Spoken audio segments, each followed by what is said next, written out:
بسم اللہ الرحمن الرحیم۔ السلام علیکم ورحمۃ اللہ۔ آئینی ترمیم میں حکومت کی ناکامی کے بعد یہاں پر ایک بہت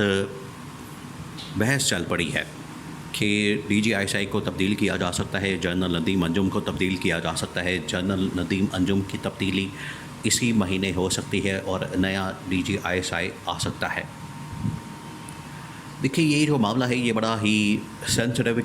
قسم کا، بڑا ہی حساس قسم کا معاملہ ہے جو ڈی جی آئی کی تبدیلی کا ہے، اور خاص طور پر اب اس کی ٹائمنگ بڑی اہم ہو گئی ہے۔ اگر تو پاکستان کے اندر یہ آئینی ترمیم والا معاملہ نہ ہوتا، مسئلہ نہ ہوتا، حکومت کی ناکامی نہ ہوتی، بندے کٹھے کٹھے نہ ہوتے اور 2/3 میجورٹی کا مسئلہ نہ بنتا، اور اس حالات کے اندر جنرل ندیم انجم کی تبدیلی ہو جاتی، تو پھر تو اس کو ایک نارمل سمجھا جاتا۔ لیکن اگر آج کے حالات میں، آج کے معاملات میں، آج کی سچویشن میں، جس میں عمران خان آئینی ترمیم کے خلاف بات کر رہا ہے، مولانا فضل الرحمان بھی آئینی ترمیم کے خلاف ہے، پیپلز پارٹی والے بھی آئینی ترمیم کے خلاف ہیں، حکومت 2/3 میجورٹی کے لیے بڑی کوشش کر رہی ہے، اور حکومت نے ہفتہ 10 دن قومی اسمبلی کا اجلاس بلائے رکھا کہ آج ہمارے پاس 2/3 میجورٹی ہو جائے گی، آج ہمارے پاس 2/3 میجورٹی ہو جائے گی، لیکن یہ آئینی ترمیم کو پاس نہیں کروا سکے۔ تو ان کی جانب سے تمام کوششوں کے باوجود اگر آئینی ترمیم پاس نہیں ہو سکی، ان کے پاس 2/3 میجورٹی نہیں آ سکی، تو اس کا ذمہ کس کے اوپر ڈالا جا رہا ہے؟ حکومت اس کا ذمہ اسٹیبلشمنٹ کے اوپر ڈال رہی ہے، اسٹیبلشمنٹ اس کا ذمہ حکومت کے اوپر ڈال رہی ہے۔ لیکن ایسے موقع پر اس کی ٹائمنگ اب آپ دیکھیں، اگر ایسے موقع پر ڈی جی آئی کو چینج کیا جاتا ہے تو اس کا مطلب ہے کہ حکومت یہ کہنے میں حق بجانب ہو جائے گی، حکومت کو یہ کہنے کا موقع مل جائے گا، حکومت کے پاس یہ بات آ جائے گی، وہ اس بات کو پکڑ لے گی کہ دیکھیں ڈی جی آئی کی تبدیلی اس وجہ سے کی جا رہی ہے، اور ایک تاثر بلڈ اپ کیا جائے گا کیونکہ یہ ڈی جی آئی کی ناکامی تھی، ڈی جی آئی یہ بندے پورے نہیں کر سکا۔ کیونکہ ٹی وی چینلز کے اوپر اس بارے میں بھی بات کی گئی کہ آج اگر جنرل افیئرز اس حکومت کے پاس ہوتا تو وہ ان کے بندے پورے کروا دیتا۔ یہ کس کو ٹارگٹ کیا جا رہا تھا؟ دیکھیں یہ بریک واردات دیکھیں آپ، کس کو ٹارگٹ کیا جا رہا ہے؟ ڈی جی آئی کو۔ اس وقت عمران خان کے دور میں جنرل افیئرز میں بطور ڈی جی آئی کام کر رہا تھا، اور جب بھی قانون سازی کا کوئی بل پاس کروانے کا، کوئی ایکٹ پاس کروانے کا، کوئی قانون بنانے کا مسئلہ ہوتا تھا تو ہمیشہ اس وقت جنرل افیئرز کو استعمال کیا جاتا، جنرل افیئرز کو لایا جاتا ان کے بقول نون لیگ والوں کے، اور جنرل افیئرز ایسے راتوں رات ٹھک کر کے سارا معاملہ مینج کر لیتا، لوگوں کو اکٹھا کر لیتا، اور کوئی بھی قانون بل وغیرہ پاس کروانا ہوتا تھا تو عمران خان اس سے کروا لیتا تھا۔ عمران خان کے لیے کوئی مسئلہ ہی نہیں تھا، عمران خان آرام سے بنی گالا کے اندر پرائم منسٹر ہاؤس کے اندر بیٹھا ہوتا تھا اور ترمیم پاس ہو جاتی تھی، یا آئین کے اندر یا یہ قانون پاس ہو جاتا تھا، یا بل پاس ہو جاتا تھا، یا جو کچھ بھی کرنا ہوتا تھا۔ تو یہاں پر یہ لوگ بات کر رہے ہیں کہ اس حکومت کے پاس کیونکہ D G I general affairs نہیں ہے، جس کی وجہ سے یہ مسئلہ ہوا ہے، تو اس کے اوپر پہلے ہی پن پوائنٹ کیا جا رہا ہے، اس کے اوپر پہلے ہی انگلیاں اٹھائی جا رہی ہیں، اس کے اوپر پہلے ہی جو ہے یہ بات کی جا رہی ہے۔ اور اگر ایسے موقع پر اب یہ کوانسیڈنس بھی ہو گیا، اتفاق بھی ہو گیا، یہ اتفاقاً اس طرح سے ہو گیا ہے حادثاتی طور پر کہ جنرل ندیم انجم کی ریٹائرمنٹ اس مہینے میں ہونے جا رہی ہے، اور انہی دنوں کے اندر ہونے جا رہی ہے، انہی دنوں کے اندر، کیونکہ پچھلے ستمبر کو ڈی جی آئی کو ایکسٹینشن دی گئی تھی 1 سال کے لیے، اور ستمبر کے مہینے میں ہی ان کی ایکسٹینشن مکمل ہو رہی ہے۔ حالانکہ ان کو ایکسٹینشن جو ہے وہ دی گئی تھی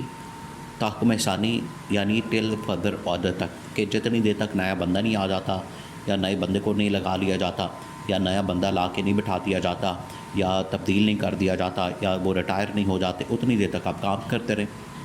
تو ڈی جی آئی تو اگلے سال تک بھی کام کر سکتے ہیں، لیکن اب کہا جا رہا ہے کہ ان کو چینج کیا جا سکتا ہے اور ایک نیا بندہ، نیا جنرل ڈی جی آئی بنایا جا سکتا ہے۔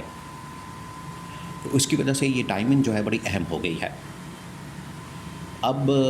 جنرل افیئرز امید کے متعلق بھی سیکورٹی حکام کی جانب سے بڑی اہم ترین اسٹیٹمنٹ سامنے آئی ہے، بڑی اہم ترین ڈیولپمنٹ ہوئی ہے، اور سیکورٹی حکام نے اس کا متعلق کہا ہے کہ جنرل فیض حمید کا دوبارہ سے لنک جو ہے وہ عمران خان کے ساتھ اسٹیبلش کیا جا رہا ہے، اور اب تو باقاعدہ انفارمیشن لیک کی جا رہی ہے، انفارمیشن دی جا رہی ہے سیکورٹی حکام کے ذرائع سے، اور یہ کہا جا رہا ہے کہ جنرل فیض حمید کسی پارٹی کا ایجنڈا پروموٹ کر رہے تھے، کسی پارٹی کو لے کر چل رہے تھے، کسی پارٹی کی ایما کے اوپر کام کر رہے تھے، اور جنرل فیض حمید کے تعلقات تھے، اور وہ فوج کے اندر بغاوت کرنا چاہ رہے تھے۔